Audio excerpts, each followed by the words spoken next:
What's going on, guys? Welcome to another episode in the garage. First off, peep the shirt. Traction control light off. I like to party. I do like to party. I'm gonna try to take a picture with this shirt while doing a burnout with like a wide angle lens or something with the top down. That's the plan. That's why I got the shirt. It matches the car. It looks dope, but I'm gonna try that later. Anyways, let's talk about what we've been doing. Yesterday I was out here for a little while working on this engine, getting it closer to getting in the car. To start off, we did have a little bit of a delay. My plan was to have it the next available weekend in the car, but some stuff is missing and shipment times are delayed till Tuesday, and Tuesday I go back to work. So I was trying to do all this before I went back to work. It didn't work out that way. Whatever, stick it the rest of my life. Anyways, I got a brand new starter for one. I was gonna buy a used starter from a friend, but changing starters on E36 is not fun, so I said let me just go ahead and cash out and buy a brand new one so I never have to do that job. I haven't had to do it before, and luckily I hopefully never have to do it ever in my life because it does not look fun. But anyways, after that, then I found a M50 power steering pump. I got that locally for somebody, and it was interesting. I tried to swap all the hoses over, and then I didn't realize that M50 pumps and M52 pumps are actually a little bit different. Like M50 pumps, they have two banjo bolts. The M52 pump just has one banjo bolt and like something else. It just has its own intake, fitting, whatever. So I got to order another hose, which I figured out what hose it was. It wasn't that hard, so I ordered that, so that'll be on the way. So after putting the M50 power steering pump on the engine, everything lined up, which is good. So power steering will work. I don't have to worry about the M52 one with all the washers and try to make it fit and line up. So M51 works. Other than the hoses, everything fits fine. So since everything was lined up, I managed to go ahead and just slide the belt on. Took me a minute to figure it out because I haven't put the belt on in quite some time. I also learned that you can actually use a screwdriver to hold the tensioner in place. I didn't know that. I just happened to see this little dot lined up, and I was like, you know what, let me try that. And that's exactly what it's for. So I learned that. Hopefully you guys just learned that, but that's a trick I'm definitely going to use in the future. But everything's good. Belt lines up. Everything's fine. Then we moved on to the next thing. Finally put the valve cover gasket back on. But before I put the valve cover gasket back on, I was looking at the bolts and they look kind of rusty, so I put them in a box. I just stabbed the box and put the bolts in there and just sprayed it silver. I wasn't going for like perfect results and sanding down and all that. Didn't really care, but they look better than rust. And final result is it actually looks pretty good. They look pretty clean. And then I put the coil packs in. Coil packs are good. Took me a minute to do that too because I forgot which ones needed to be grounded because you have the earth straps in there. But after I got all that situated, engine's good. So now that everything's done there, other than oil pan, this thing's ready to go. And bam, done. With the exception of the oil pan, that thing's ready to go. I just said that. Oh, I forgot you were doing a whole video B-roll. Stupid. Don't listen to him. It's done. Well, don't listen to me. Wait.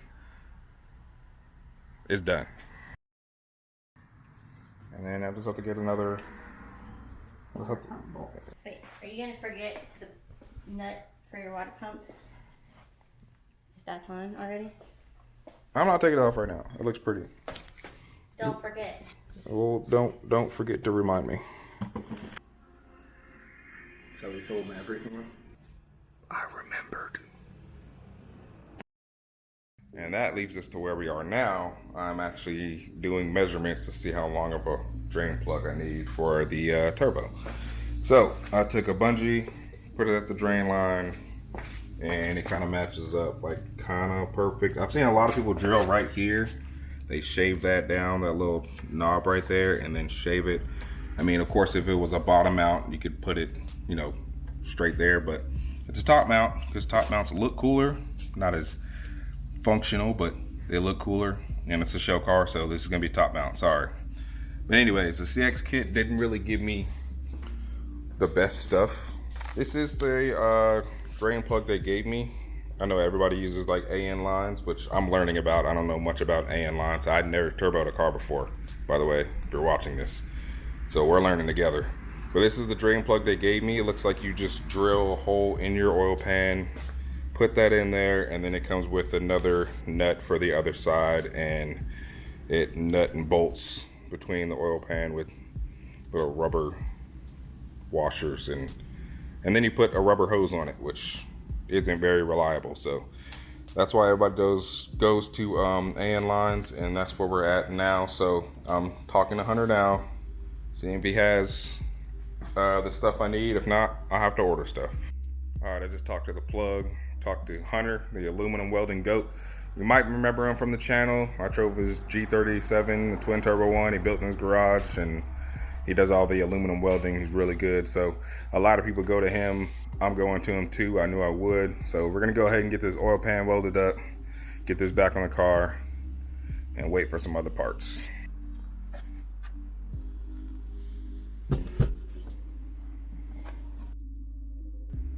All right, guys, we are here. A couple things have changed since the last time you've seen Hunter. Got some, I think they had that car before. I think it was just hiding. That's a new car. I think it's gonna be his drift car. That's a new car. I'm not sure what the plan is for that. That was another car that was hiding. And he got this big ass truck now. Yeah, I'm pretty sure he has like another CTSV somewhere hiding around here. But yeah. This thing looks badass. America.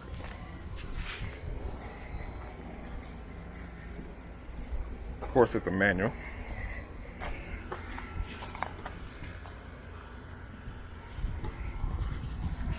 Do it for Dale.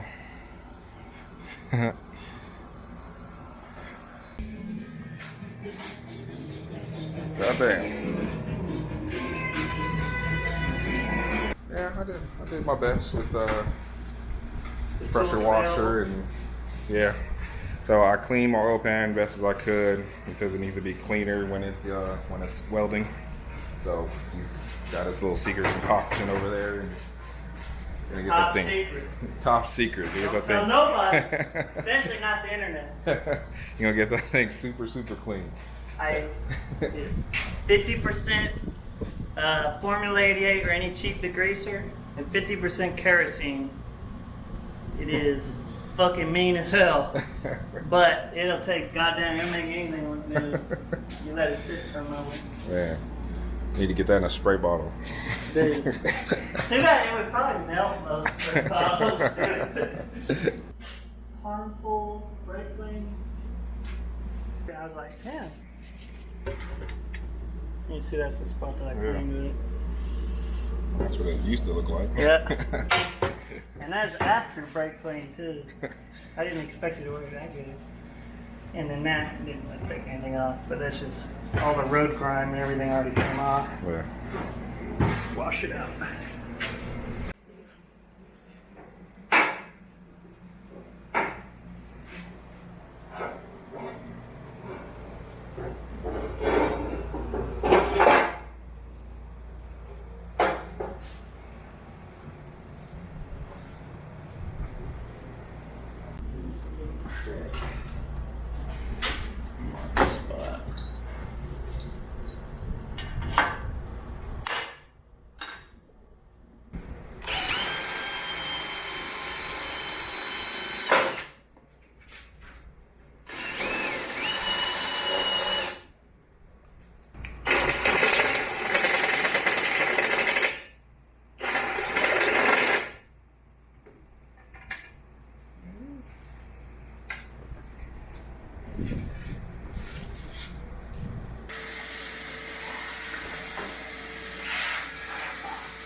I could have cleaned it with that.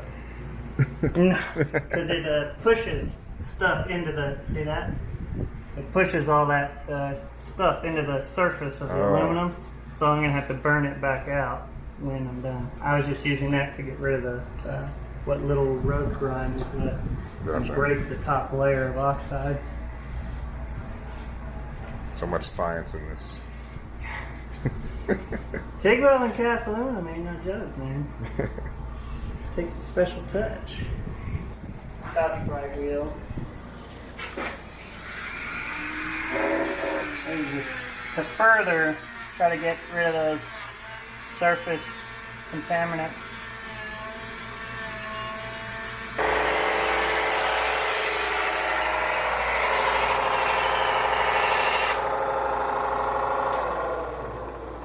I need one of those. Yeah. That fucking little belt right there is expensive, dude. It's like $50 for that little belt. Wow. For one of them. Does it last a long time at least? Yeah, it lasts a while. It just depends, like, on what you use it for. If you use it on aluminum all day, they last a really long time. But if you start mixing in stainless steels and stuff like that, which is, I don't have the self-control not to do that. So, then they last like, just a couple months. Cast aluminum is porous, so it pretty much just absorbs all the shit that gets thrown on it over the years. You know, not to mention that it's your oil pan, so it's taking the brunt of the shit around your motor. Yeah. The not good stuff.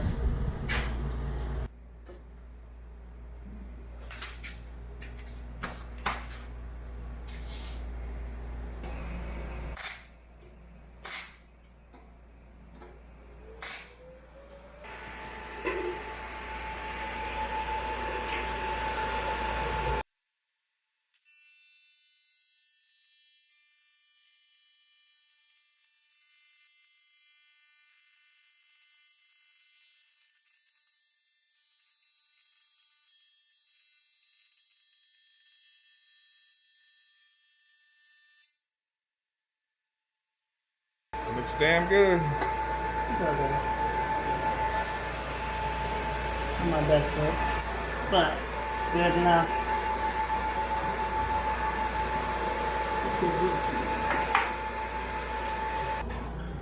All right, so what's going on with this thing?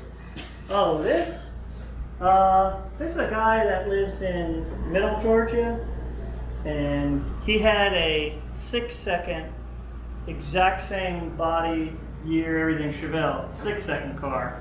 That was a smaller turbo, smaller motor, no cage. And then they told him he had to have a cage, but he didn't want to put a cage in a rusty car. So he went and bought this shell for $2,500, put the motor in, and then he was ready to do a big, actual fast car. So then he brought it over here, and this is where it's been ever since. Wow.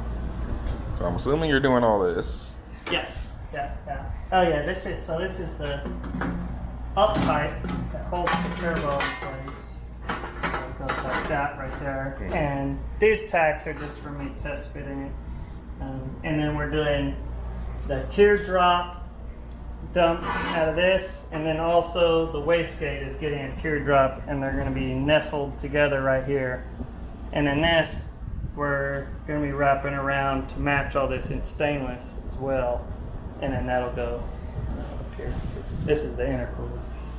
Luckily, everything in front. Oh, okay. So this car's probably gonna make like 1,200, and then the last G body that left, that guy sold me for 900. So this is pretty much the only kind of stuff that I like doing these days. If I'm not interested in it, don't be upset if I say no. It's nothing personal. Well, sorry I had to bring you a little oil pan when you got this in here. No. You bring me whatever. You don't have to bring me something like this. You're not good people. But don't bring me the United 2. Sorry. I'll leave that for somebody that knows how it works. All right, guys, I'm back home now. Got the oil pan all welded up. Thank you, Hunter, because that looks pretty awesome. Did a good job, good prices, and quick.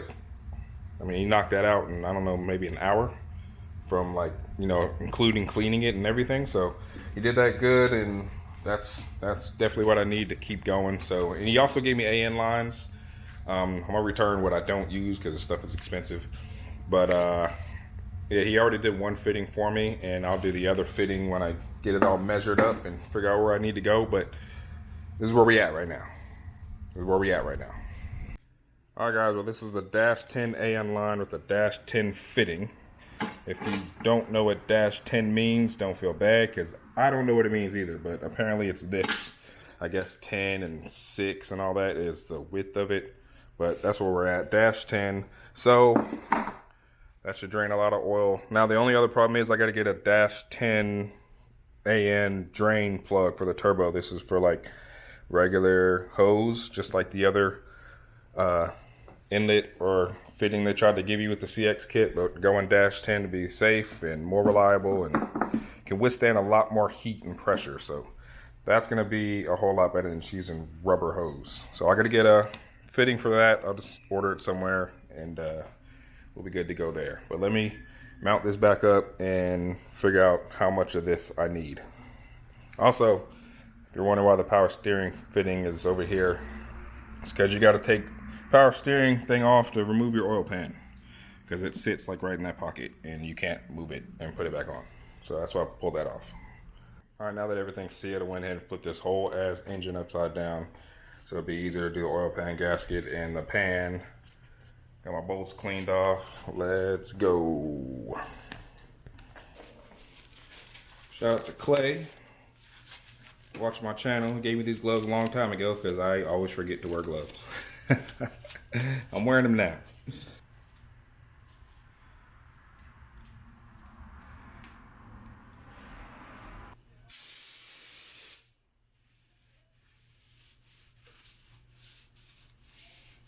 These shop towels are cool because they rip, but they don't like fall apart and like disintegrate in little pieces. Because if I was wiping this with like a regular paper towel, then little pieces would shred off and be all in here, and I don't want that. So that's why shop towels are awesome.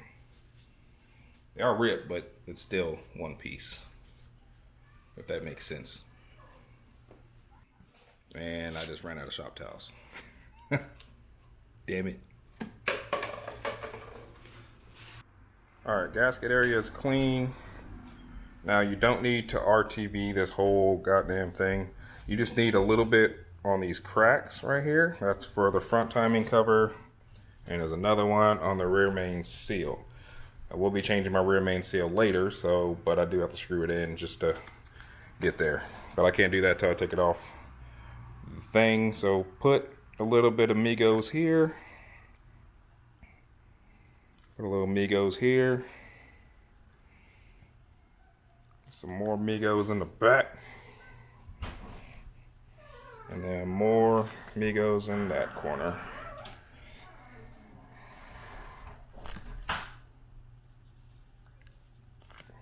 Alright, before I put the oil pan on, I just thought about it. I'm going to go ahead and repaint it silver. That way, if there are any new leaks, I will see them and see exactly where they're coming from. So, plus it'll just look cooler. Hopefully I have enough.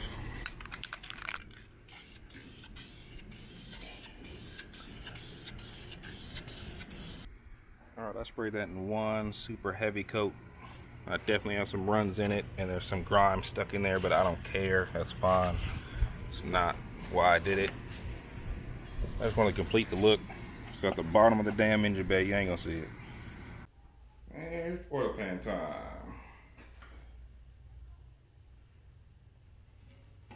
Gasket's already on there, so I didn't film it.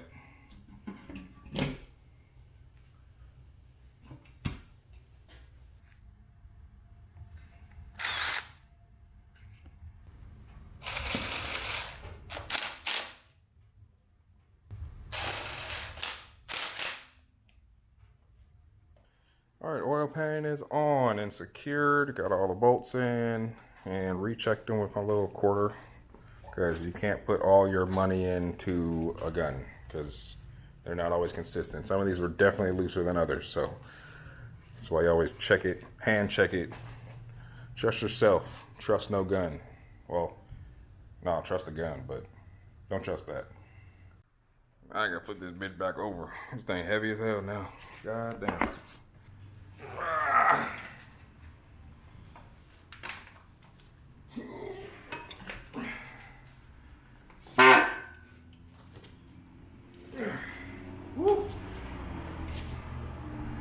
is it.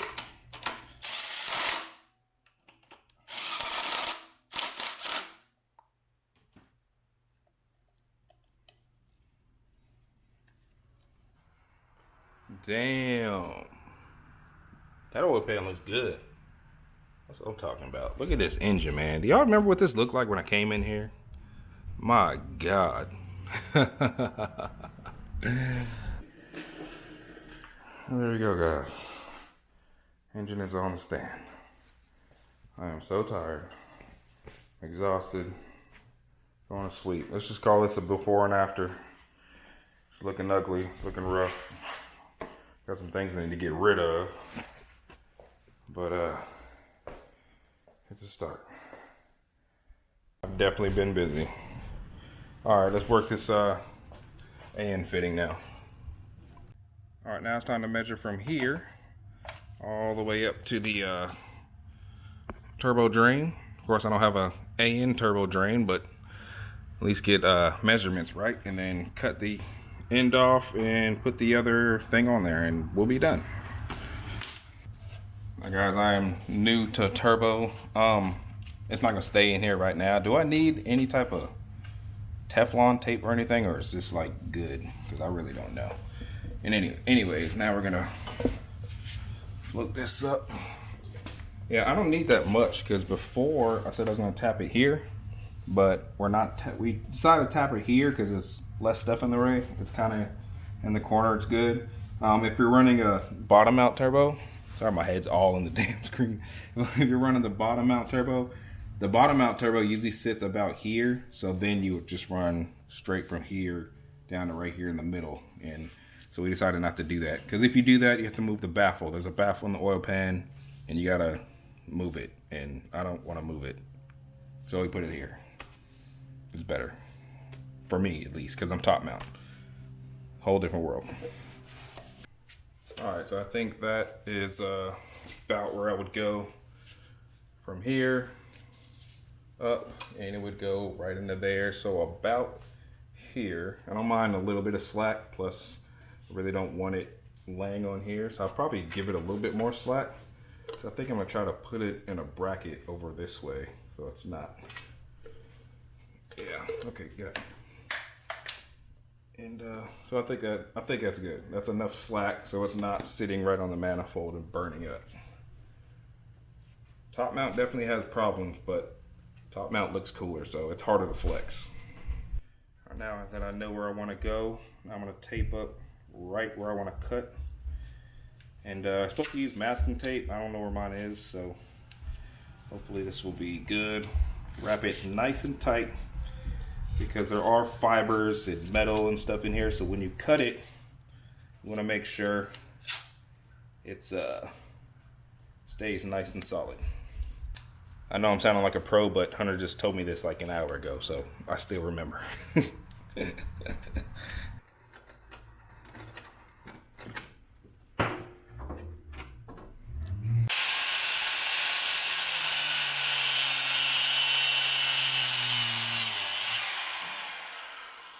Smoking like a cigarette.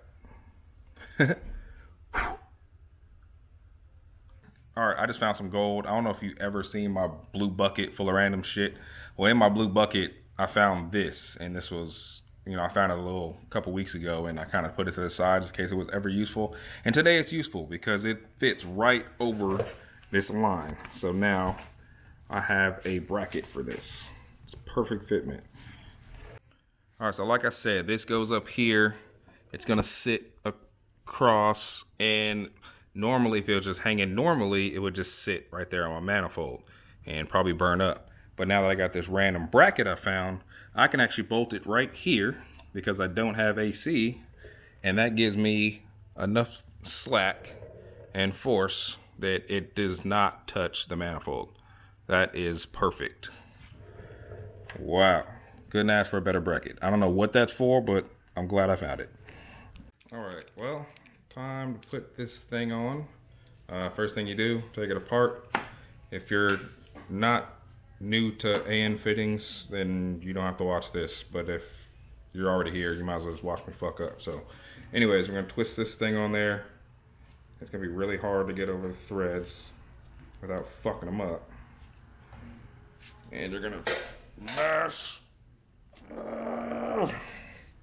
mash and twist because, wow, I got that really fast. I'm like really strong.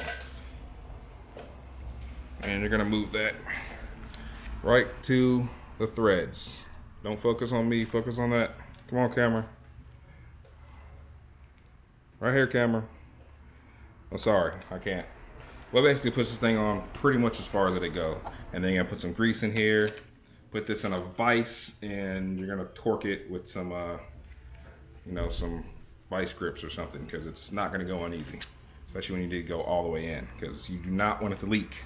That's the point of this, so it doesn't leak. All right, I put some tape on it because I don't want to scratch it up too bad because it's black and black is beautiful. But got to put it in some vise because it's going to get tough. Now, I grease this thing up. I'm going to go ahead and twist that on there. Now, the top part is okay to twist. That's the pivot and whatever. But the bottom part is what you really need to twist on there. So when it gets tight, like it's starting to, you have to go ahead and get your channel locks.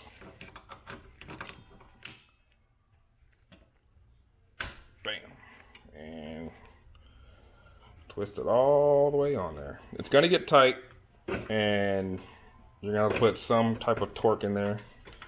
But don't go too crazy because you can stretch the threads. But it will have to be super tight, and it's starting to get tight.